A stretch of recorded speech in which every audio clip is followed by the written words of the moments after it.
Hello buddies, నేను ముందు వీడియోలో చెప్పినట్టు సేమ్ తిరుమలలో ఉన్నట్టే ఇక్కడ కూడా ఉంటుందన్నమాట. చక్కగా వరాహస్వామిని దర్శనం చేసుకున్నాం.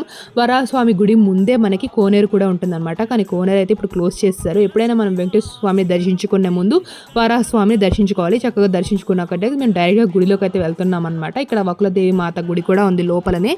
నేనైతే వీడియోలో ఎక్కడ కూడా వెంకటేశ్వర స్వామి వీడియో అయితే చూపించట్లేదు అనమాట. ఎందుకంటే గర్భగుడిలోకి అయితే వీడియోస్ అలో లేవు. నేను ఇంకా బయట అయితే తీసాను అనమాట.